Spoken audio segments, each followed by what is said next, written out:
Nandito na kami sa Fukuoka Castle.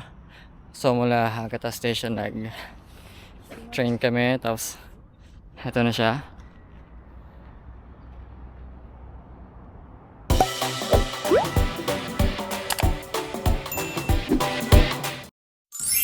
So too bad yung mga cherry blossoms ay wala pa. It's so nice to walk here, especially hindi sobrang mainit. Meron konting lamig ng hangin at maganda yung nilalakaran namin.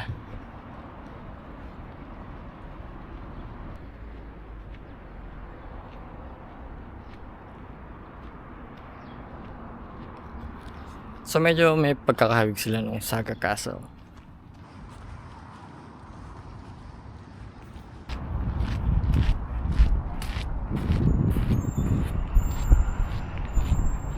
Medyo naaga ako napunta dito. Arino Sakura. Lumalabas na yung mga sakura.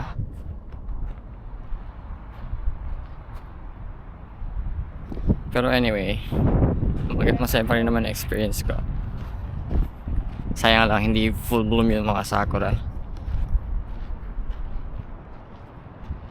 So ito na yung entrance. Ang laki niya.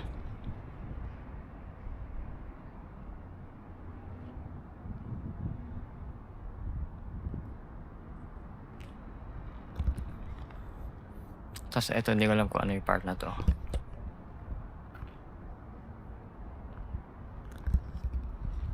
So far, parang hindi magano'ng kadami yung tao ngayon. And ito na yung loob.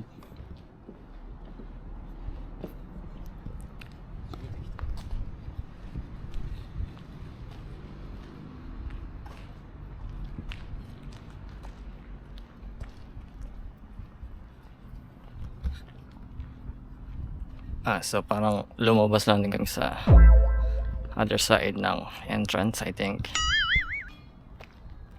Kasi ito yung road. Tapos ito yung other side ng pinakita ko kanina.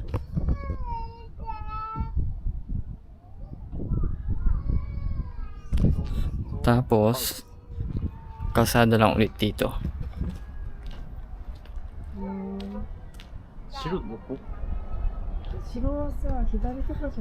So hindi ko alam kung nasan yung pinaka castle. So meron ditong isang puno na marami-raming bulaklak ng sakura. So itong dalawang puno ng sakura sa fence, meron siyang harang.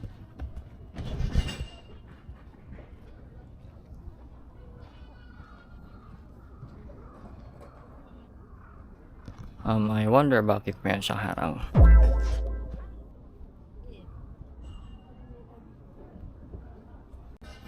Sabi ng pamangkin ko meron daw festival tomorrow, kaya marami dito mga tent. Parang para sa festival, siguro mga food stalls.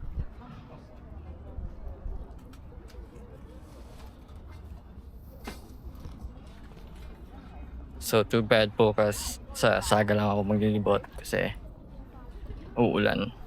So ito meron dito isang puno na maraming bulaklak and it's pink.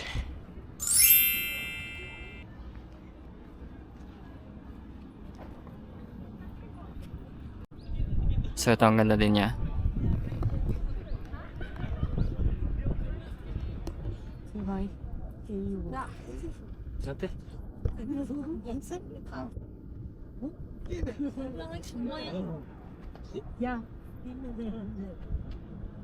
So ang tawag daw dito ay Ume Sakura.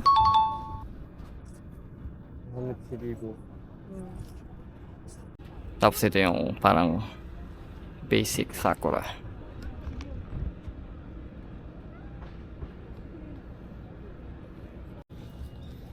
So far I'm having a good time. And my niece is a big help because she can speak in English and she knows how to go around Fukuoka, so we're having an easy time roaming. Nandito na kami sa ibang side ng Fukuoka Castle, sa parang 10-minute walk. Tapos ito.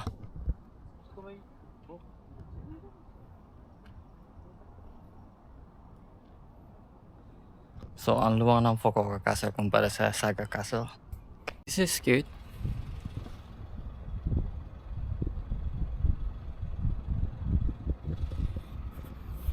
It's tiny cute. So, ito, Sakura to.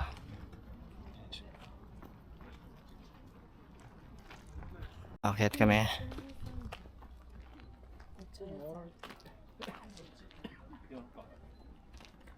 야, 또 나한테 칼가 있.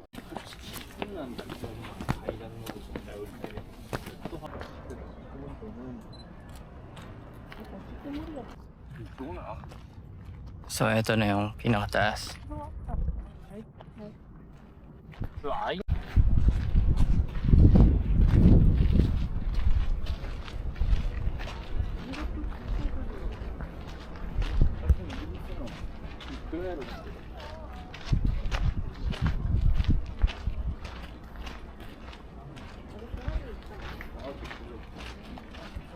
Mukhang maganda yung magiging view dito.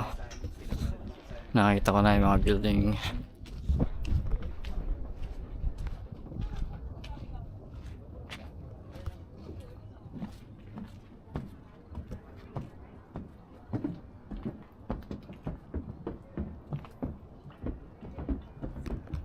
Ay, ganda ng view.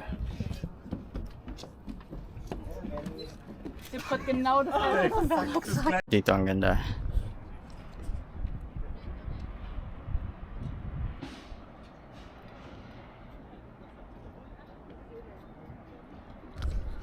Really, really nice.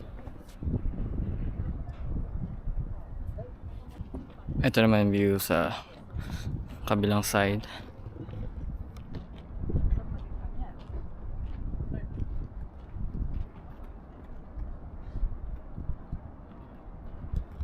So maganda rin.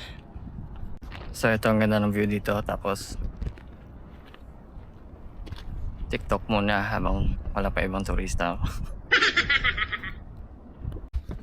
Tumitindi na yung sikat ng araw kaya bababa na kami. Ang Saga Castle halos wala na siyang natira. Parang yung ano na lang niya, yung stone fence na lang natira niya. So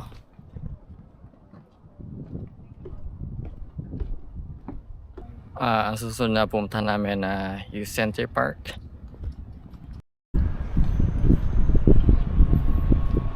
Babas kami papunta ng Youth Center Park and this is the first time na makapagpuso ko here in Japan. So meron palang malapit na shrine dito, Gokoku Shrine. So we'll just check this quickly. Maganda rin.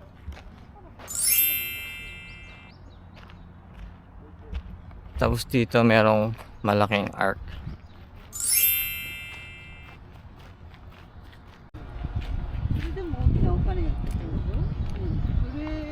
Dito merong dalawang sakura na merong harang.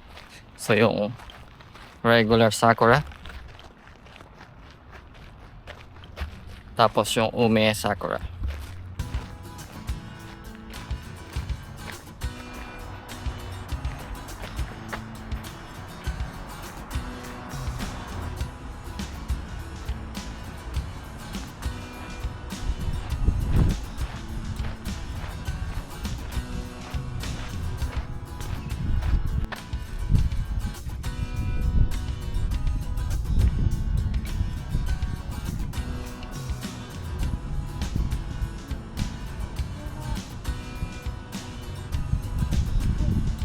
Babas na kami papunta doon. Ayun na yung bus.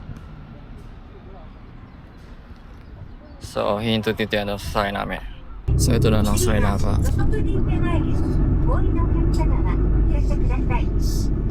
カードの残額が1万円を超えている場合はバス車内でのチャージはできませんのでご了承ください。 Baba na kami. あら、どこっすか。余ったとは、これに入って Yippee! That was a good experience. 何分とこ、ここにあったってことで、あれ、そう。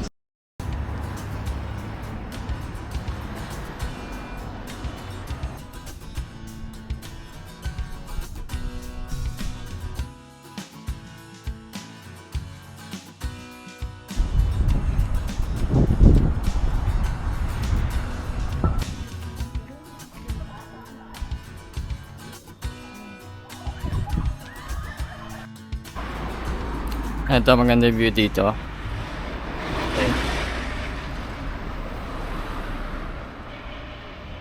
Ito na kami sa U Center Park.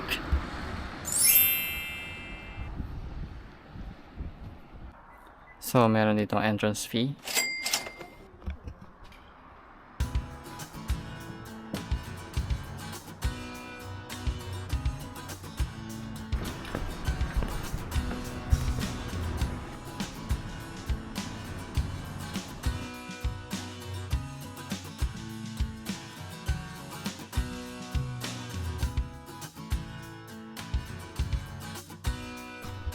So, pumasok kami sa loob.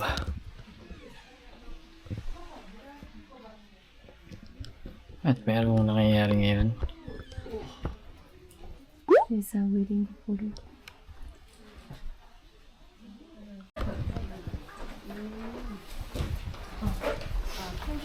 Look at this.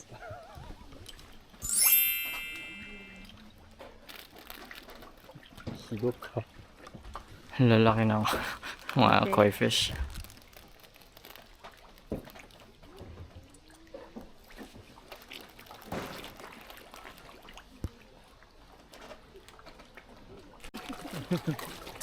They're waiting for the... Wow.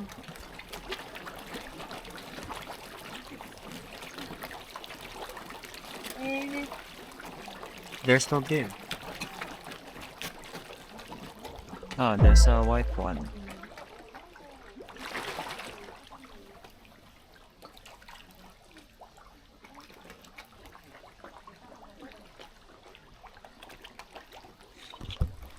Lalaki.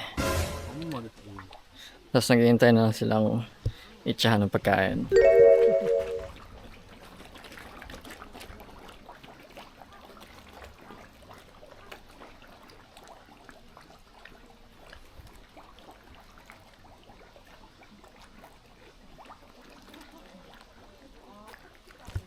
So the duck and these fishes lives together in harmony.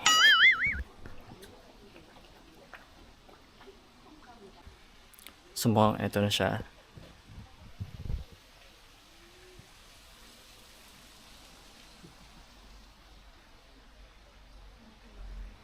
Meron ditong part na ganito. Parang people drink their tea here and hang out.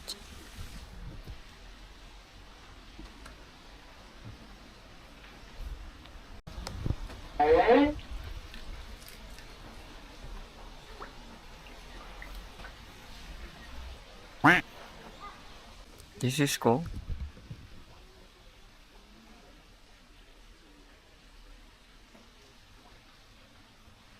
So, ito palang mga koi fish dito. Normal size lang to ng koi fish dito sa Japan.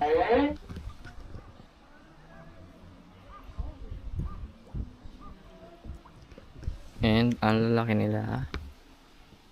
So, explore na namin yung labas. Meron ding mabibiling mga parang souvenir sa charm dito.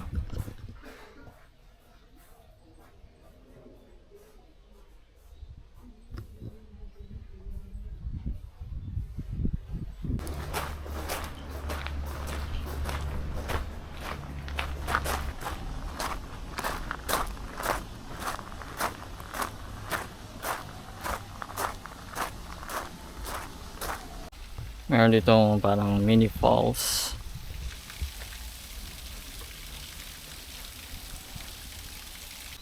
Tapos eto na ulit yung pond na may mga koi fish.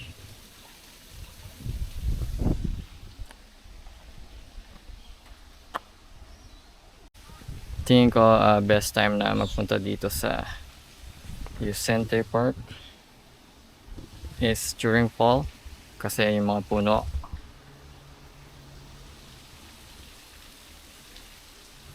I'm sure mas maganda yan pagka fall.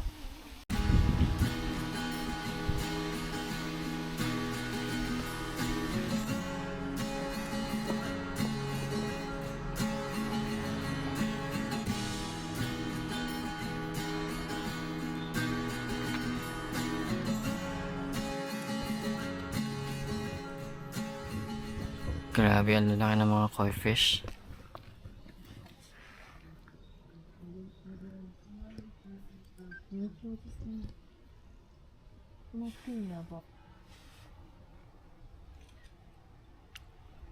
Oh, waiting for his food. Here they come. Naganda na sila ng pagkain nila.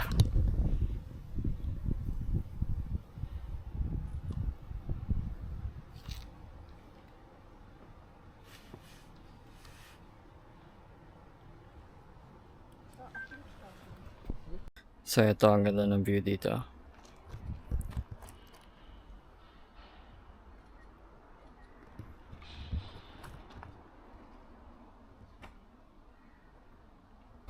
So tapos na kami dito, mag-ano na kami.